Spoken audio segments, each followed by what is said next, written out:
but I didn't know Denzyl. We met in London. And the way we met was a mutual friend, Alan Rook, sadly not with us, good friends, again from Mombasa, introduced me to Benny.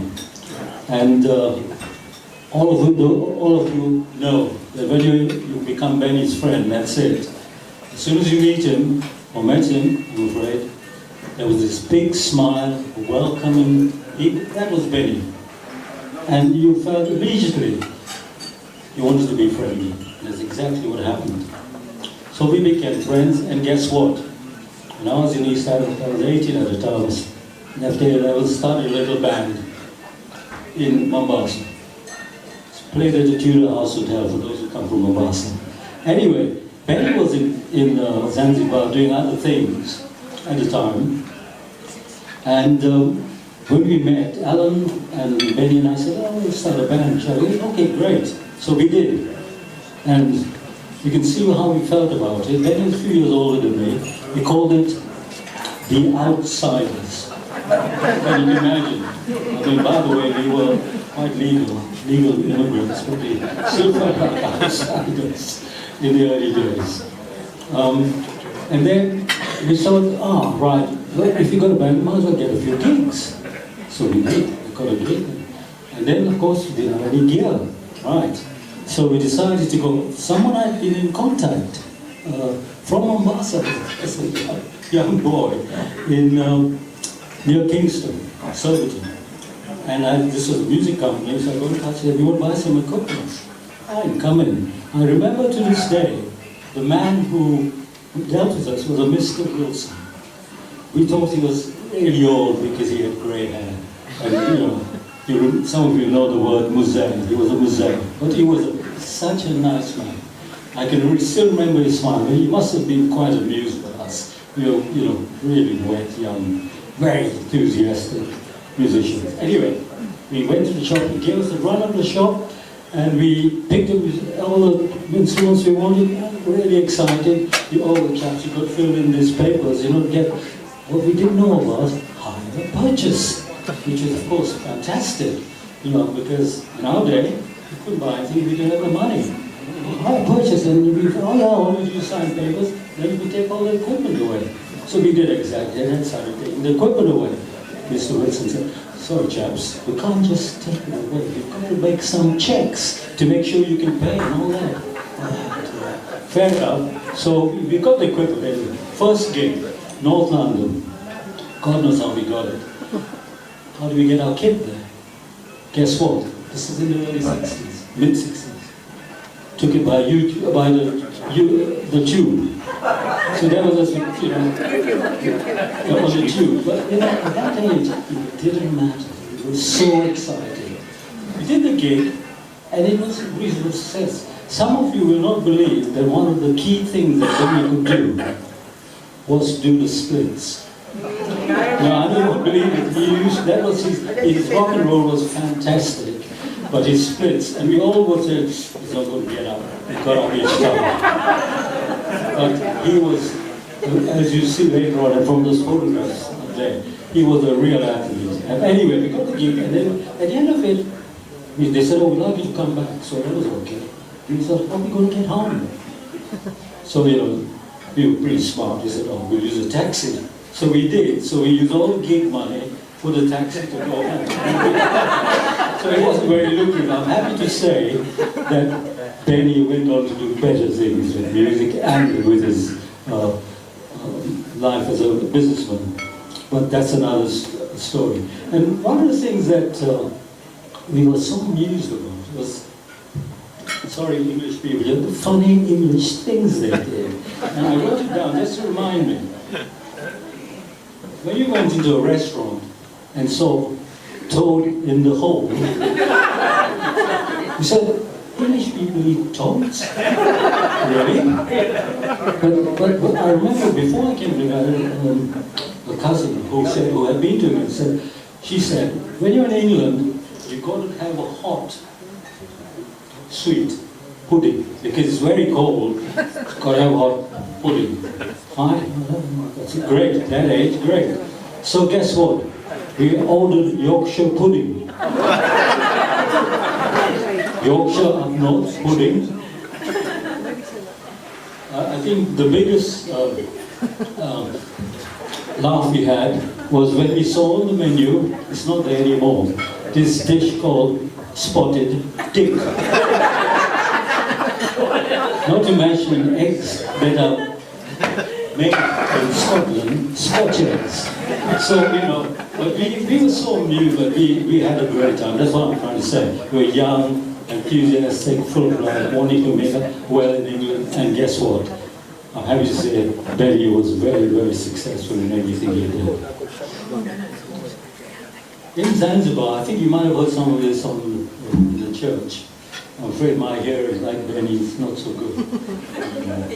It's said that people don't talk loud enough, but my hearing is not wonderful. He was, as as the grandchildren have been saying, he was a real famous guy in Zanzibar. What I don't think was said was he was a pretty competent guy, was shown, etc. What hasn't been said is he was also very brave and selfless. And in Zanzibar, when someone drowned and the body had to be recovered, and in certain faiths you got to bury the body very quickly, guess what? Benny decides to try and retrieve the body. So he drives without any assistance, air assistance. He dives up underwater, recovers the body, ends up in hospital because of, obviously the death. Anyway, he was in the news and everything and so on and so forth. So that's the part where not everyone knows. And the other thing, he was a top athlete. You can see his photograph there. And as my wife said in this photograph, she said, gosh, he's got good legs. I told her off afterwards. But anyway, he was very well fit and so on. And one of his tricks, party tricks, when we used to be on a gig, say, go on, punch me. No, Benny, no. So we don't do that. Punch me as hard as you can. And we did. And is that your hardest? So that was Benny. But I must tell you about this, which was mentioned in church, but a bit of a longer story. When he had his band, he needed another musician. So he advertised another. And this guy rings up, says, had their phones then, got in touch with him and said, I'd like to join your band. Okay. What do you play? I play piano. Fine. Okay. What's your name? Freddie Busaro. Oh, okay, fine, come play. He came, very shy chap, all this sort of stuff. Teenager, a bit grumpy. So he played, and then he said, oh, that's good. What do you sing? Oh, I don't sing. I compose a bit, I don't sing. So Benny said, oh, I'll tell you what, learn a few songs and come back. And guess what? He did come back. So Freddie Mercury could have been in Benny's band and wasn't. There you go. Right. I thought about saying nice things you say about people, things you only remember when they're not around. And I thought the best way to find out what people think of Benny is to see what their cards said. And I went to Betty's, and I couldn't move for condolence cards. They were everywhere, hundreds. Anyway, I went through a few of them, and so I'd pick up some of them that perhaps people here will recognize the words, because it's one of your cards. And here are some of the things that people said. And this, I'm afraid, I agree with entirely. Words at this time never seem adequate or enough. What can you say about someone like Benny? He will always hold a special place in my memories. That's certainly the case with me.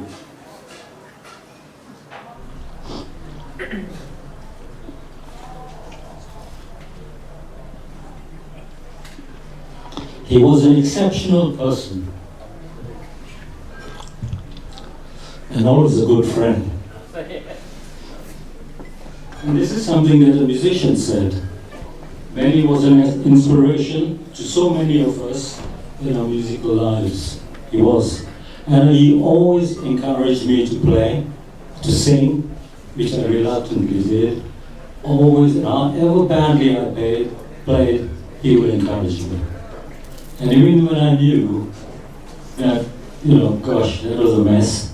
He still said it was great. That was Benny. I will tell you something though, which I'll have a word with him when I get up there. He never asked me to play. He never asked me to play on a cruise. I mean, you know, I've got it in for him on that one. But unfortunately, he's right. I wasn't good enough.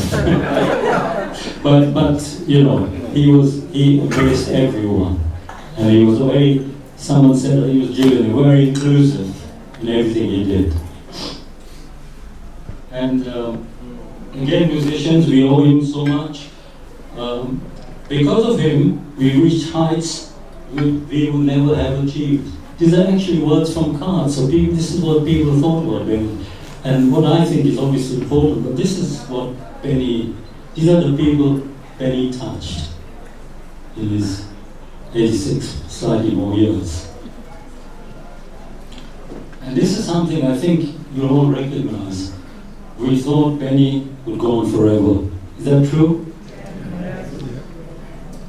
I certainly did. I did a gig with him in the summer. He nagged me into playing because I'm not doing much of that.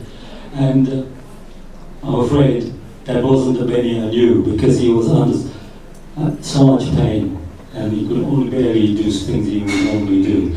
But he wanted to do it, and he had the courage and ability to overcome all the odds to do it. And we did do it. And I'm so pleased that I did do it. I was so pleased when I had to lug the gear back.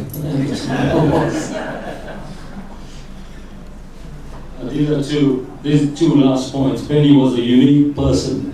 Would you agree? Yeah. There can be no other Benny, I'm afraid. No other Benny. Someone with that range of qualities. And we will miss him. Now, of course, as you all know, any successful person, particularly a man, has a strong, good woman behind him. And Betty certainly was that. Can we have a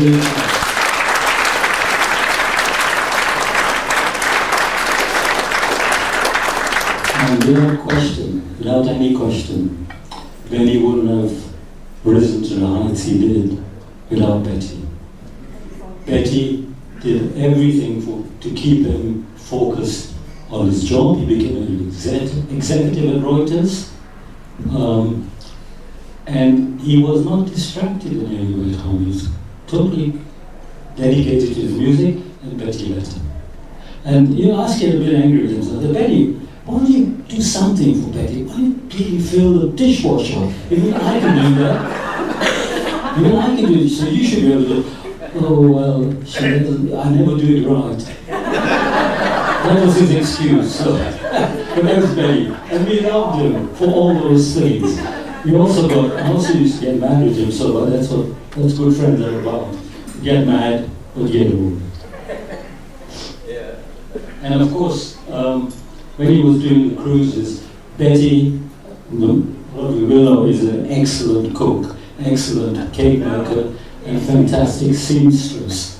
And when they went on cruises, she made all the dresses for the two glamorous daughters, and the uniforms for the band. Yes. Is that right?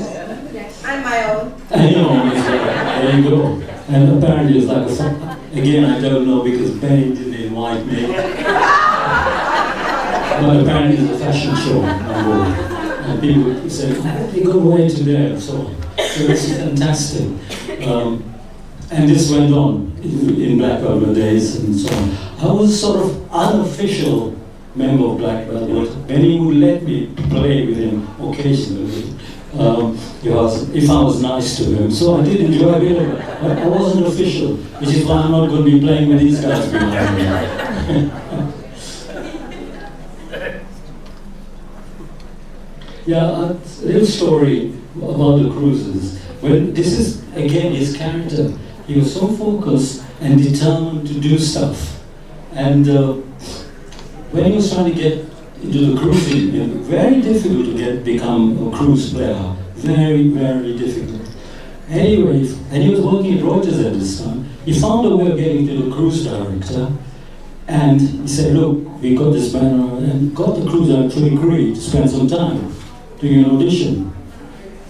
Benny, very smart, told the cruise director, we'll meet you at home.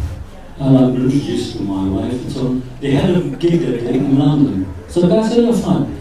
So guess what? He got on with Betty, as you know, with her cooking and all that. He didn't want to leave to go to see the band, in the band. In the end, then he said, look, we better go, the gig's going to be wanted.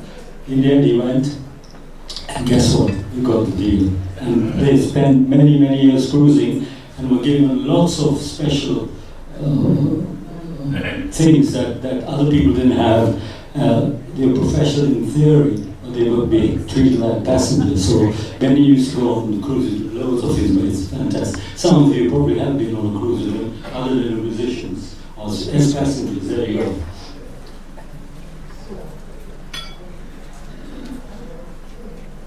Well, I think I said everything I want to say. And I will finish off with a couple of comments yet again on the cards which I picked up and leave these with you. Firstly, Benny, this is what people said, will be remembered for his kindness, generosity of and spirit. And I can absolutely confirm that. I've yet to meet a couple more generous and welcoming as Benny and Betty. Every time I went to their home, they would welcome with open arms, always giving food, whatever. And when I left, I said, especially more recently, in the winter, Benny would insist on coming down the stairs to wave me goodbye. And, say basically, I'm sorry to see you go. And I said, Benny, for God's sake, get in, it's too cold. He wouldn't do it. He always came and said goodbye. And this you will all recognize. You'll be remembered for laughter and enthusiasm for life. How many of you can remember Benny's laughter? Can't miss it, can you? When Benny was around, you knew he was there, and he laughed all the time. And it was always fun. And that's what we're going to have, by the way. He's watching us, and he will be upset if he don't have a good time now with his ex-colleagues in the band. And then something we all know, he'll be remembered for his passion for music.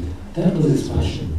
And as long as doing music, he was fun. And guess what? He went in his music room, where he had spent numerous hours enjoying himself playing. And in fact, last time I went out, I'd been in the music room playing, and I was waiting to be called for food because Betty was cooking in the other room, but Benny wouldn't stop. And I said, Ben, we've got to stop now. So that was his passion for music.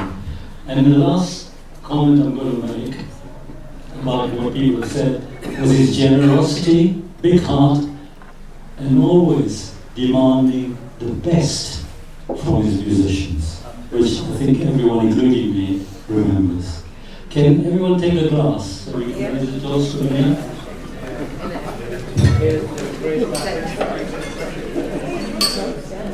Ladies and gentlemen, a unique human being, Benny. Thank you.